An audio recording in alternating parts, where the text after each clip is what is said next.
बच्चू कडू यांना धमकी, जास्त उडू नका अन्यथा उडवून टाकू। केजरीवाल प्रमाणे जास्त उडू नका, जेलमध्ये टाकू नाहीतर उडवून टाकू। बच्चू कडूंना गर्दीतील व्यक्तीचा मेसेज। गर्दीतून कोणीतरी चिठ्ठी दिली आणि त्यामध्ये जीवे मारणार असल्याचं लिहिलं होतं, असं आमदार बच्चू कडू यांनी सांगितलंय।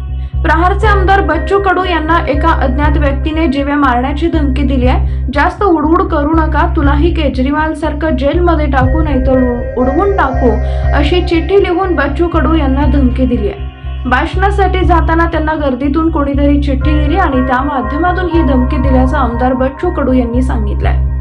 या प्रकरणी सिटी कोतवाली पोलीस ठाण्यात तक्रार दाखल करण्यात आली आहे। त्यानंतर अमरावतीमध्ये झालेल्या जाहीर भाषणात बच्चू कडूंनी आपल्याला धमकी आल्याचं सांगितलं।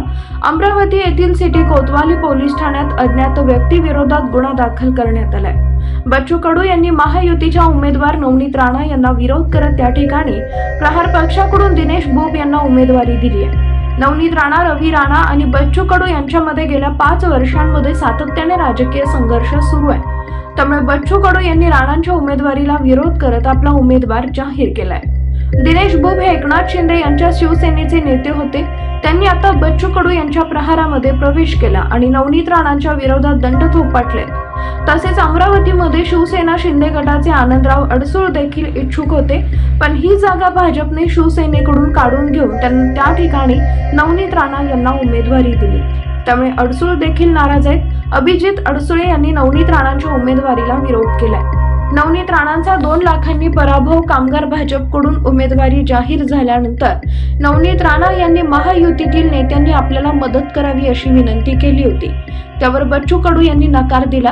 महायुतीच्या नेत्यांनाही बच्चू कडू यांनी राणांना मदत करावी असं सांगितलं होतं, पण अमरावती सोडून राज्यातील इतर सर्व ठिकाणी चर्चा होऊ शकते असं सांगत बच्चू कडू यांनी या ठिकाणी माघार घेणार नसल्याचं सांगितलं।